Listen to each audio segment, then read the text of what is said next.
We get asked all the time, like, what's the one thing? What's the magic bullet? What's the best tip that you can give somebody? And there isn't one, but cash producing assets and acquiring them, it comes pretty close. It checks a lot of boxes.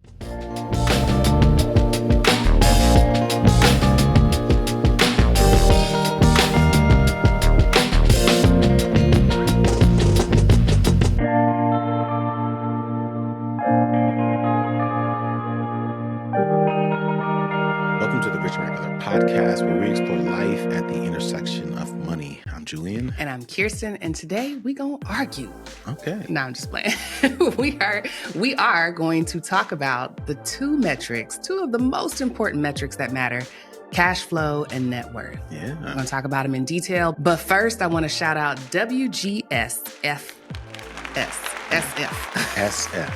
WGS. San Francisco. SF. You know, I low-key have a habit. A habit.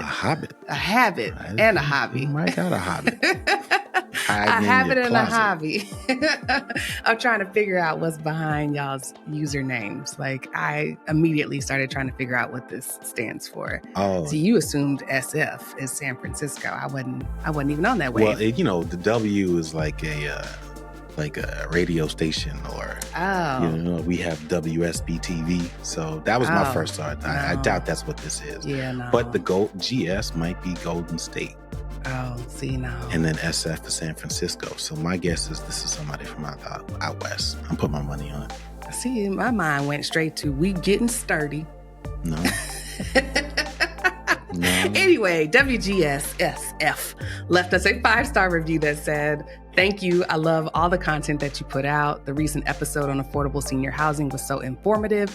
Thanks for your vulnerability as well as information. It really got me thinking about my parents and my plan for retirement." That's all I wanted. Listen, Man, we've gotten these quite love a letters. few comments about that particular episode, and I appreciate it because one of the biggest, most complicated topics of conversation, and I believe that the answer really is to just have the conversations. It's not a matter of this is what to do. I know oftentimes people want to know, just tell me what to do, and it's like, it's not that easy. Right? Yeah. Have the conversation, have it again. It's certainly not as easy for you to just bring your parent into your household, and I've been there. I've been on the other side where it's like, well, that's exactly what you should do. And, and it was like, it's never quite that simple. If it was, it wouldn't reach crisis level, right? Yeah. The stuff that we're talking about, even today's conversation, if it were so easy to just pick a metric and focus on it, then we wouldn't have the problems that we have. Correct. So part of this podcast is being honest about that, right? We're not trying to take advantage of you by telling you that, there's this simple answer, but also giving you all of the pieces that you need to think through what you believe and what you want to do with your life. So, that's it. All right, this episode, the reason I wanted to talk about this is because I mentioned that we always keep a little cash producing asset on deck in last week's episode. When we were talking about the little blip in the stock market, I just mentioned that we keep one on deck to kind of balance out any of the downtimes. And I suggested that we might do an episode on it. And as I was thinking about the best way to structure it, I realized that we should really start by talking about the tension between the two metrics, cash flow and net worth, because a lot of people still think you have to choose. It's like this financial tug-of-war where, like, I'm team. I'm team net worth, I'm team cash flow. And the reality is a cash producing asset is the bridge that goes between them. I also think that it is very much one of the most prominent indicators of one's confirmation bias, right? Like, pretty much like when people talk about one or the other, I can generally identify like what they do. And we're kind of hard on real estate people, not because, we don't like real estate or because we sold our real estate portfolio, but because they are such a strong personality, very similar to, on the other end, like dividend investors. Oh yeah, we're going to get into all that. Yeah. And so, each of them tend to have a strong preference for one or the other, or prioritize one of those metrics over the other. Reality is both are important. You could cut the podcast episode here and say that's the summary. But we want to get into a little bit of details and kind of tie into some of the sort of intricacies of both of those and what we've kind of experienced as we have navigated varying levels of importance or focus on either one. We haven't really discussed cash flow specifically in the past, but we have recorded a podcast specifically about net worth. I believe that was last April. So you're going to have to go back to the archives on that one. That's episode 103. That might also have been before we were even producing episodes on YouTube. I'm not sure. Maybe it's on YouTube, but I know for sure there's an audio version of that podcast. So if you want to deeper dive into net worth, or maybe like a, 101, then you can start there. Yes. And shout out to me, because I fixed a major technical issue this week. Okay. When we transitioned from the Success Podcast Network, only about 100 episodes of our podcast came over. And at the time we had like close to 140. This week, finally, it got resolved. And so our full catalog is in Apple Podcasts, Spotify, all of your favorite podcasts. So if you just started listening to us and want to go back to 2021, you can. But throughout this episode, we're going to be referencing a lot of older episodes, because now you can have access to them. And because we've done deeper dives on a lot of this subject matter. So a little bit of homework. Yeah, I saw the emails coming by, and I wasn't sure what triggered that. I actually have an idea what triggered that. We're having some big conversations on the back end. So I understand your motivations. Anyway, if there's some money at play, she's like, ooh, let me go back to dopamine working now. To the thing ADHD that I was supposed to do 6 months ago, and make sure we button that up. Because I want to make sure my ducks are in a row. There might be some money involved. Whatever. But I hope that goes through. But anyway, that's not why we're here. Let's talk about net worth. Yeah. So as usual, we're going to start with defining the terms. So net worth is mathematically what you own minus what you owe. It's your assets minus your liabilities. The value of what you own. Yes. Less the value of everything that you owe. Yes. I like to think of it as what you'd have left if you sold everything that you own and then paid off all your debts. Yeah. Houses, cars, stocks. Yes. It's like your financial report card. Yes. Even that old, like The Boys album, that Michael Jackson signed glove, whatever it is. Sell it, pay off your debts. Whatever you have left is your net worth. And in the past, we've referred to this as the only metric that matters, because it's the thing. It's like the scoreboard, the financial report card that lets you know whether the transactions, your day-to-day activities are wealth building or not. Yeah. Right. If it's moving in one direction, you can say that you're doing the right thing. But if it's not, then, you got to switch some things up. Yeah. You're basically operating at a break even, or in some cases at a loss. Right. And so, over time, you're not going to have very many assets, whether that's cash, home, property, you name it, you're not going to have anything left. And so it's a very clear indicator, I think, of one's overall financial health. Cash flow is a little different. Cash flow is, and I would say, even when we're talking about like business, like I remember when I was in grad school, that was probably the financial statement I struggled the most with, because it's very complicated. You're looking at, all of these different ways of thinking about business and different activities within business, especially like from a corporate finance standpoint. Like it was harder for me to wrap my head around it.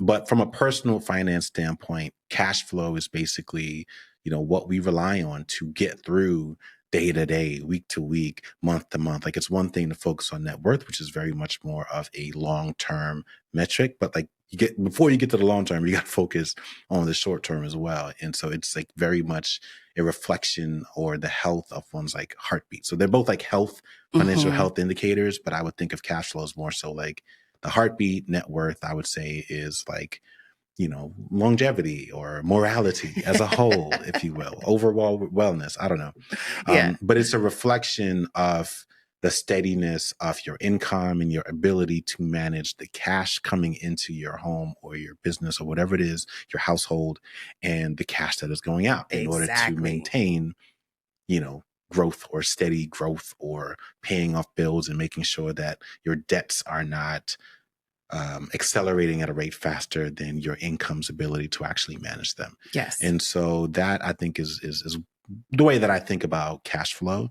I think it's what most people are actually doing whenever they consider themselves budgeting or Mm-hmm. paying off their bills. They're managing cash. I get paid Mm-hmm. on this day. I get paid this many times per month. Maybe it's once, maybe it's twice, maybe it's a collection of times because you got a bunch of different activities. And you add all of that up and you start managing and moving around bills and paying debts and doing this thing on that date. That's cash flow management. Yes, exactly.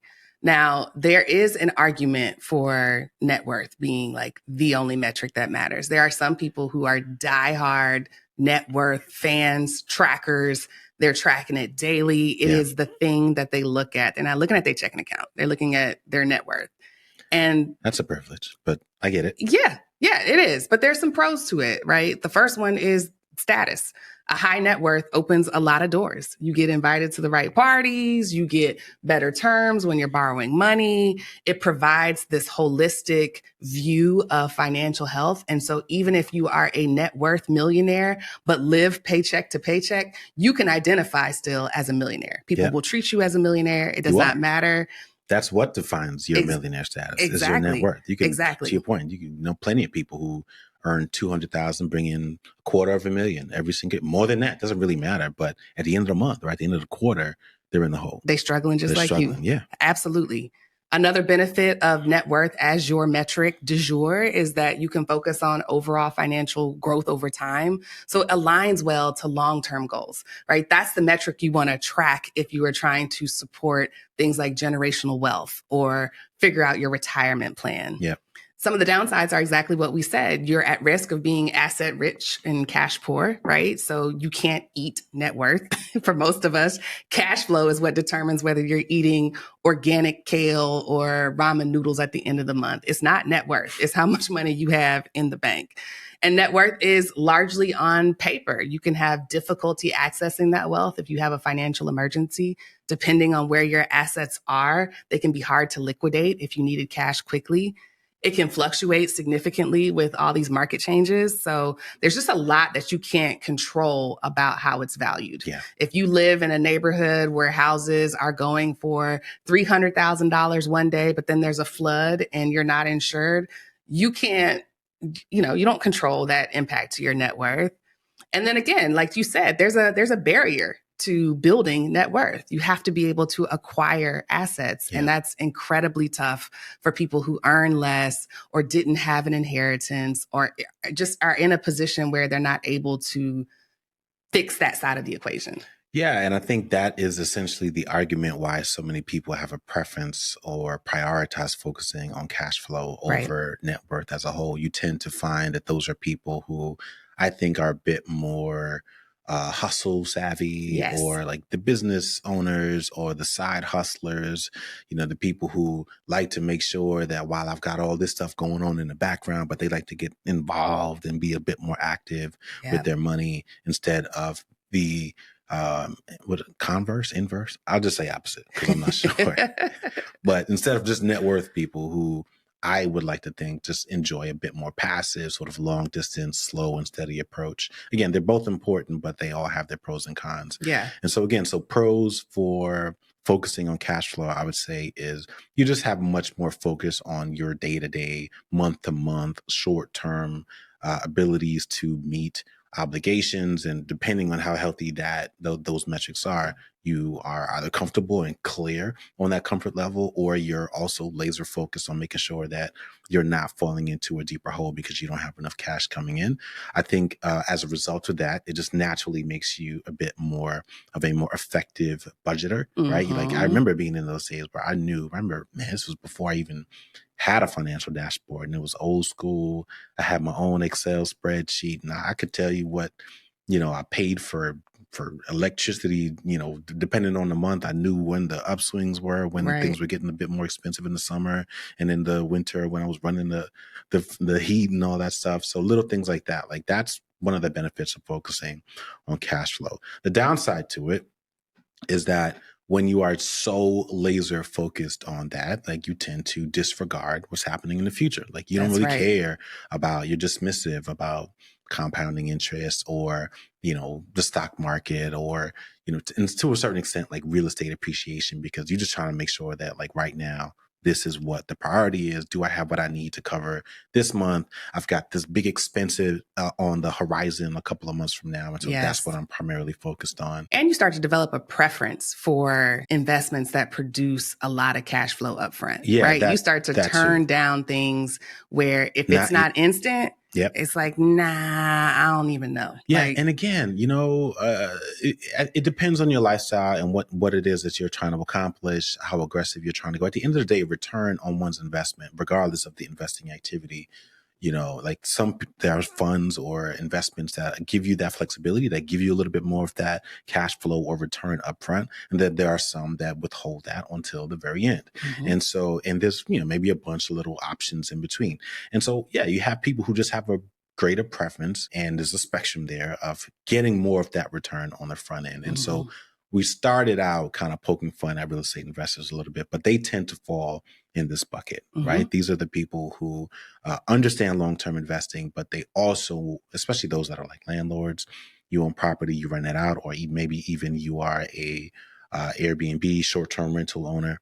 You put your money into something, you understand that it has the potential to grow over time, but you don't want to wait until the end to get that return. But that is a cash producing asset. That's exactly what we're going to talk about in this episode. Yeah. People who focus on cash flow are only interested in investments that do that. Yeah. Act If like it doesn't ATMs. do that, they're not really If it don't interested. do that, they're not interested. And what that means is that you miss out on things like compound interest. You miss out on looking at growth over time, over 30, 40 years, instead of just looking at growth on a week-to-week or a month-to-month basis. Yeah, your focus on either one of these things also has an impact on your lending, on the lending environment, right? Ask any entrepreneur, right? So, and we've been in that situation where you got plenty of money, in the bank, right? Just sitting there working, but it's actually very difficult for you to get a loan because what a bank is actually looking for is cash flow, right? And so that's one of the justifiable reasons why they're looking for that. But there's also, on the other end, some banks that aren't willing to lend if you don't have enough, but they aren't interested in your cash flow. They want to know that, especially if you're talking about borrowing large amounts of money, they want to know that you've got collateral or something in the background. You can sell in case the cash flow dries up. Correct. What can you give me to make sure that I get my money back? What can I take? What can I take? What can I take if you actually default on this thing? And so this is one of the reasons why people tend to make a shift, because it just kind of depends on what it is that they're actually trying to accomplish in their life. But the last thing I'll say is with respect to people who are a bit more focused on cash flow is that they become beholden to that cash flow. Like they built their life around the predictability of that cash flow. And so when there's a disruption there, let's say, you had a flood at one of your properties, or maybe, Florida is doing what Florida does, and there's an impact on, the properties that you have. Or let's say you've built this dividend portfolio and the executive board decided that this year they're going to cut that could have a pretty sharp impact on the cash flow that you were accustomed to receiving. And so, this is not about, figuring out which one is perfect for you. This is about combing through the different possibilities. And I think for a lot of people who may be listening and or watching out there, it's just helping them think back, like, why is this argument even a thing? Right. So we're combing through the pros and the cons of both. And hopefully that helps them say, oh, okay, well, that's why these people say these things. And that's why these people say those things. They may sound like they're in conflict, but really, rarely are they kind of talking about this in the same room. Right. And so hopefully we can break that down. What I hope that you walk away from this episode is an understanding of this is why cash producing assets are the best of both worlds. You really do not have to choose. Cash producing assets generate money without you having to trade your time directly for it. And if you're lucky, they will appreciate in value along the way, right? These are the golden geese. Isn't that a thing? Golden geese, golden goose, the goose that lays the golden egg. It ain't gooses, but I guess you could say no. Gooses is not a word. Geese, the gander. It's geese, but I don't think. Okay, I'll switch it. It's the gift that keeps giving. It's that one friend who always got snacks in their purse. It's like a man who can cook, or a woman who can change a tire.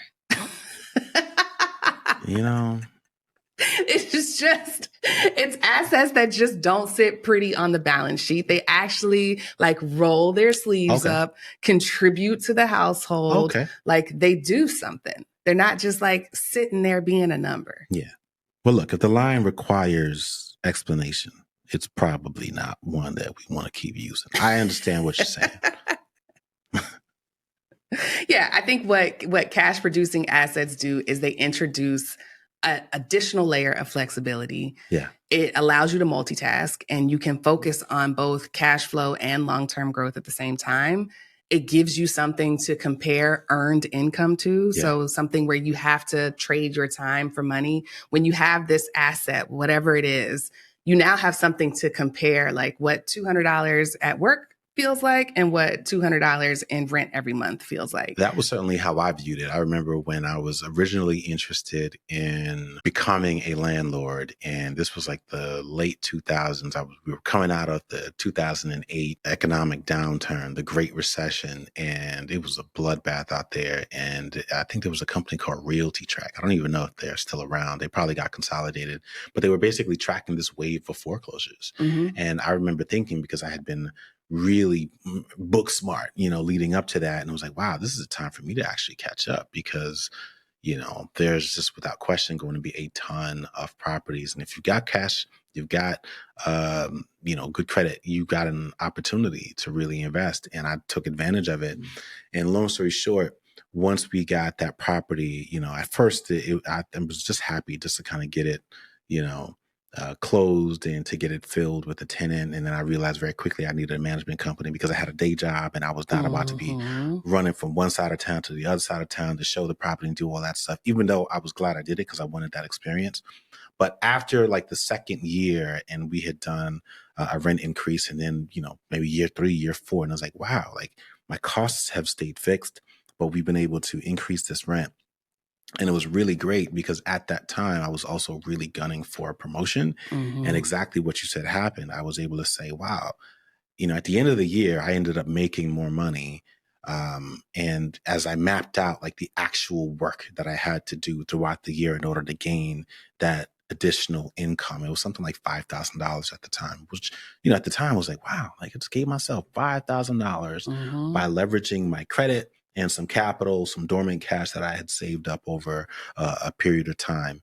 And pretty much I'm hands off with the exception of some administrative work a couple times a year, some tax filings and things like that. And I really appreciated that because in order for me to get a comparable raise at my day job at the time, this actively earned income, it was just a bunch of like politics and things that just seemed completely out of my control. And this was an opportunity for me to say, all right, I like this, right? Like there's $1 over here and $1 over here, but I like this dollar way better because I can give myself a raise. I can manage the pace in which that dollar goes up. I can make a conscious decision at the end of the year or whenever it's time for me to re-sign a lease, whether or not, or to what extent I want to give myself a further raise or whether or not I just want to focus on stability. I started to get hooked and realize why that was such an important thing. And then I started thinking, all right, well, let's do that again, right? Yeah. And then let's pay off the mortgage on one of those homes so that I don't have to keep on managing multiple properties. I just increased the margin because we had debt-free rentals. And so that period of time was actually really, really sweet. Again, we did eventually sell those properties. We decided to focus on our business.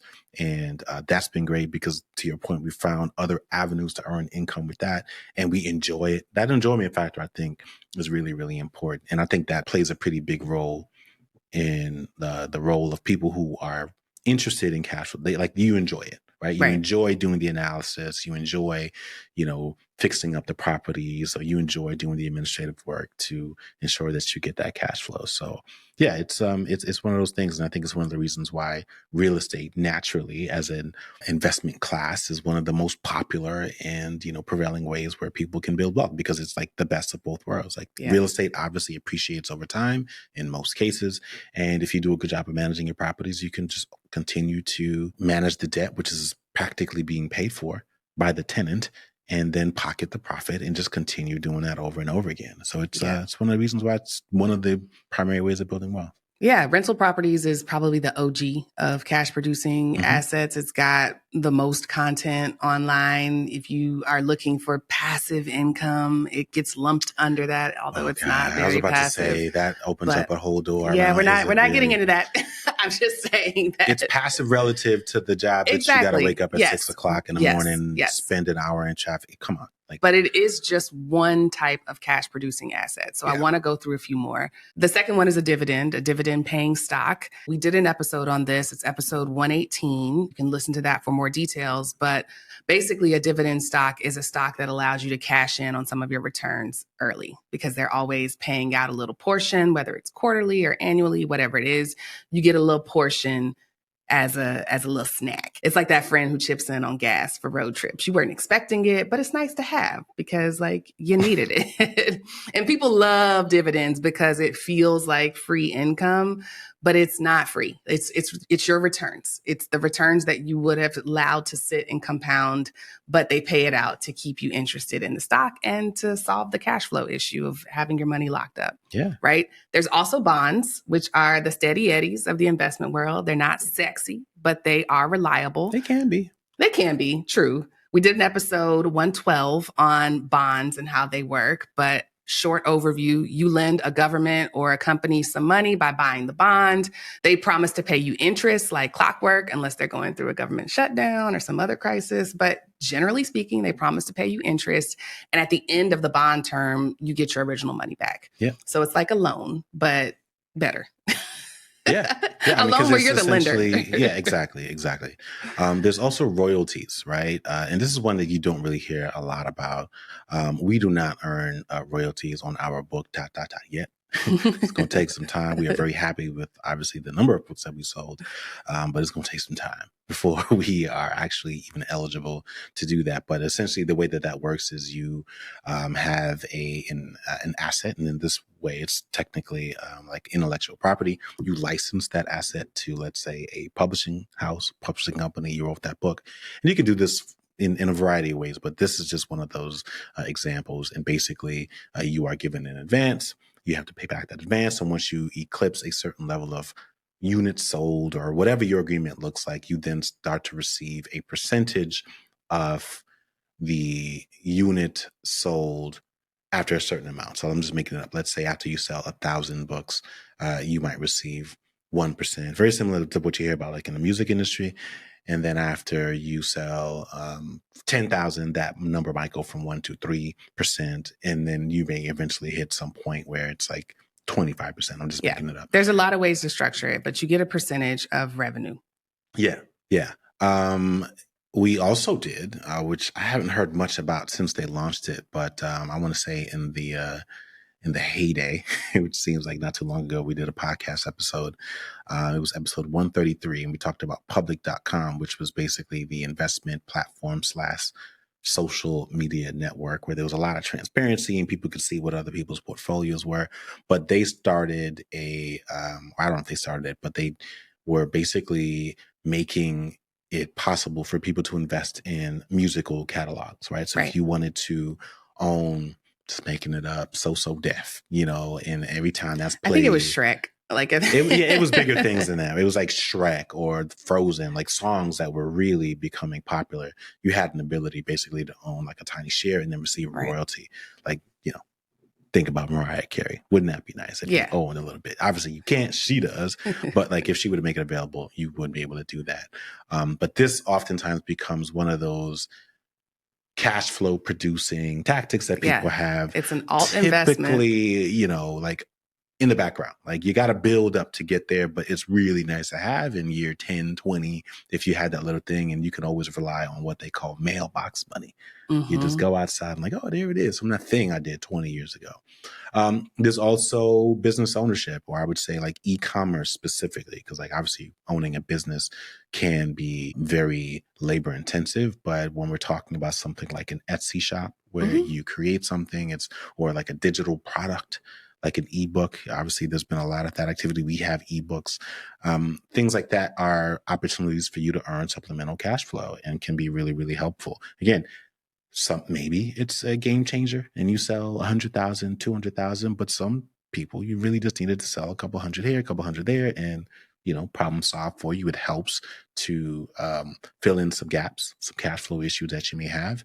And it's just really helpful, in terms of finding some quick ways to boost income in a short period of time. There are also some business models that are brick and mortar that allow you to own without operating. So we I think we did an episode on the franchise business model. Maybe I don't think we did. we wanted to, spoken about and we it. should. I literally wrote about it, and we just never, because it's such a big topic. It is, but I think it's something that we need to do an episode on business ownership where you own it. You buy an existing business. You're not in it every day, and there are plenty of places where you can go in and buy existing businesses or buy into a franchise model.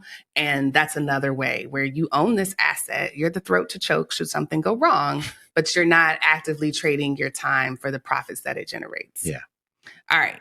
So we've given examples. We've talked about what's good about them. I know everybody's like, dang, I got to get me one of those. But I want to talk about the catch, because there is always a catch, y'all. When it sounds this good, when it sounds like, dang, I need to do that right now, there's going to be a catch somewhere. Well, a lot of this stems from, pardon me, but like a lot of this stems from, a couple of years ago is, I think, the first time that I saw it, I believe.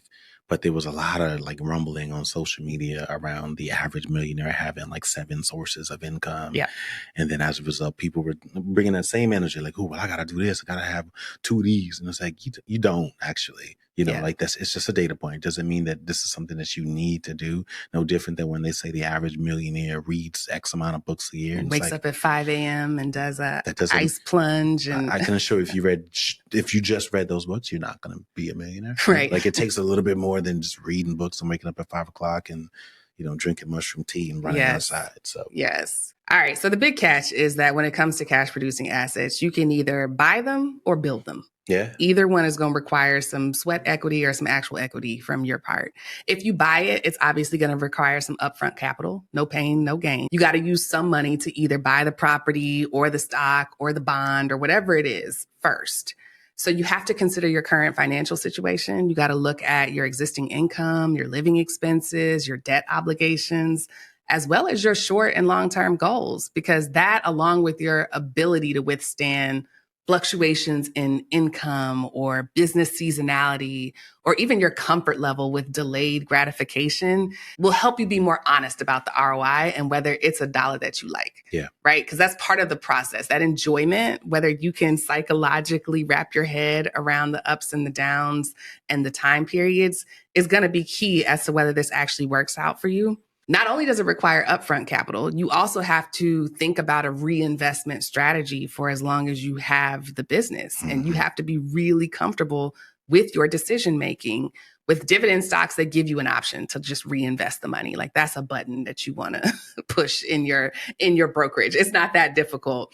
But if you're talking about a business, if you want to scale or expand it, or even like you said, with real estate, if you wanted to leverage one asset to acquire another one. So if you wanted to use your real estate equity to acquire another property, or to make renovations to make your current property more valuable, or to invest in a business, you need to be very comfortable with thinking through that strategically. Yeah. It's not as simple as just like, I own it and I never have to make a decision again. Like it is an asset, and all assets require maintenance. Yeah. And this entire process, regardless of the path that you choose, they all ultimately lead you to work. Like you have to work at some point, but like the extent to which you do that is going to depend on the actual path that you take. But either way, like building, for sure, like building something from the scratch, from the ground up, whether it's brick and mortar or digital, like it's going to require a lot of work. And I think this is why it's so important. And, I go back to that likability factor. Like you have to enjoy that process a little bit. Like, sure, you can withstand short periods of grind, right? Because you're a hard worker, you're smart, and you're capable.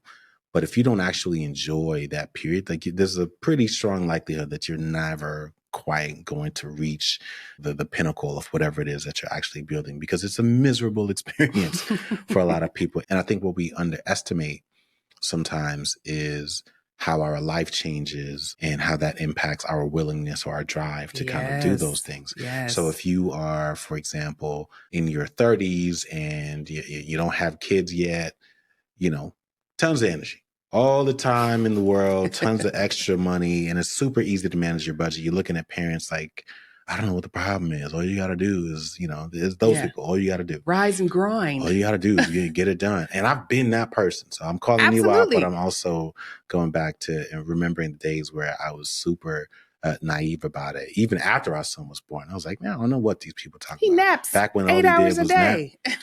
Shit. When he was up and talking and moving and Once ready. he started walking and talking, I was like, oh, this is what they mean by parenting. There wasn't going to be no, I'm about to bang out this blog post. It was like, look, you're going to get what you get. And there ain't no Monday at 9 o'clock. No, you just can't really manage your time that way. And I think people struggle with that, and that's part of the reason why so many people, don't explore entrepreneurship. It's not that they don't have the desire and that they don't understand the benefits of it, but like they just reach a certain point where the energy, the battery is zapped a little bit. But there are also some pitfalls, like, even for those who actually decide to do it and they keep on growing. They hear that advice that you got to grind, you got to be willing to do it. And they think, nope, I'm going to outwork. They're Will Smith on a treadmill. They decide to outwork themselves. And that over investment, that over reinvestment sometimes into the business or the idea or whatever it is, has a direct impact on the quality of life. Yes. Their health, their relationships, whatever it is. On the other side of that, there's the underinvestment, which you see a lot of, especially with the people who are, they've been doing something for a couple of years. You know who we're talking about, right? Yeah. The business owner, because they've been doing it for 10 years, but you remember a period certainly where things were really popping, they were growing, and then you notice like there was a bit of a taper off. We've even gone through that as well. Or they just underinvest and they miss the growth opportunity, exactly. right? Like somebody comes to them and says, you need to put $10,000 into a website, digitize all of your merchandise, or make sure that you have cloud storage to back up everything that you've done so far. And they're like, nah, I really don't want to spend $10,000 because I only make $5,000 a year from this thing. Right. And then they miss the opportunity to grow, right? Like it's just as much of a challenge. Yes. Tax considerations. And this is more so specific for people who are real estate investors, but that tends to be one of the most overlooked issues there because taxes can be very intimidating, very complicated conversation. And so, there are different implications based on the asset. Yes. So if you are one of them people who listen to the 7 streams, it's like, okay, but you need to be prepared to calculate capital gains separately for each of those 7 streams to understand what expenses you can write off versus what you can't, to understand how the mortgage rate is going to impact what you owe. All of those things matter. In addition to that, what you're doing with that real estate, right? So the way you will be taxed or your margins will also be impacted. It's not just saying like if I am a buy and hold investor and I'm going to be a renter to long-term tenants. Yeah. Very different from how a city, depending on the city or the timeline, or 2020 versus 2023, how that city views, let's say, a short-term rental, the number of properties or units you can hold. That was another thing that we talked about in a previous episode. So these are just kind of the common pitfalls, like basically not paying attention to the tax implications and how that could impact the profitability of whatever it is that you're doing. I would say certainly from a legal perspective, not doing your due diligence to make sure that whatever business activity that you do protects your personal liability. So this is where a lot of the LLC conversations come into play. Umbrella insurance and all emergency of these funds, layers of cushion, working capital, but all these different things that you have to do to make sure that the business entity, J. Saunders Realty or J. Saunders e-commerce websites.com or whatever, has no impact on our household, right? Like if you want to sue that person or that entity, you can get what's on the books for that thing max. That's it. And after that, you got to call our insurance company. And if you are able to withstand the long drawn out legal process, I will fight you through. Then you could talk to them about, tapping into that. But yeah, it's like all these different things, right? It's just the cost of being in business. It's like not having the capacity to pay attention to all those moving parts. And then the last thing I would say is, kind of failing to pivot when things change, because things eventually do. And I'm not just talking about your personal life, but it could be the legislative environment. It could be a broader environment. It could be the market conditions. It could be dividends get cut all competition. The time. It could be that you built up a website and you were crushing it. But then Google changed the algorithm. And if you decided that you wanted to continue to potentially extract value from the old way of doing things, that you're not going to pivot, you end up on the other side. Random example. I think it was last year when YouTube decided that they would break out podcasts separately, and there's all this data around podcasts being great. Some people said no, like a podcast is a podcast. They wanted to be traditional. They're going to stick to audio only. We will see, right? We've decided that we wanted to do a little bit of both. Right. So people can listen to it through the traditional audio only means. They can also watch on YouTube if they want to do that. Ultimately, I believe in the power of Google and their, relationship with YouTube and the value that has. And so I agree. I think that this is a good path. Right. Same thing happens in just about any other business. The environment changes. You at some point have to make a decision around how you operate in order to stay afloat or to grow. And you're making these calculated investments along the way. And so it's just having the capacity to pay attention to all of those different things. And then the willingness and the discipline to actually put a plan into place, or to just say, I don't have the time, but I have the money and I'm willing to spend to have somebody else do it for me. That's it. We get asked all the time, like, what's the one thing? What's the magic bullet? What's the best tip that you can give somebody? And there isn't one to begin with, but cash producing assets and acquiring them, that comes pretty close. It checks a lot of boxes.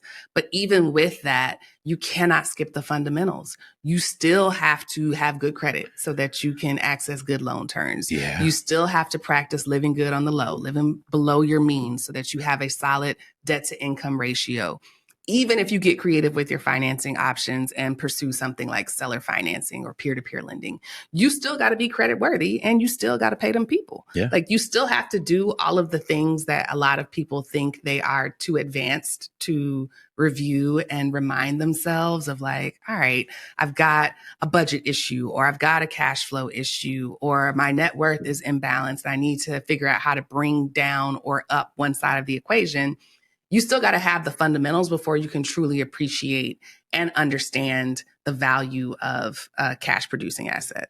Yeah, I agree. So net worth and cash flow, which one is right? Which one should I focus on? I see you ain't take no notes. See, I love that. This is why I love when you spend 35, 40 minutes talking about a topic and somebody says, yeah, so I should focus on cash flow so first? Which one is the right answer? Yeah.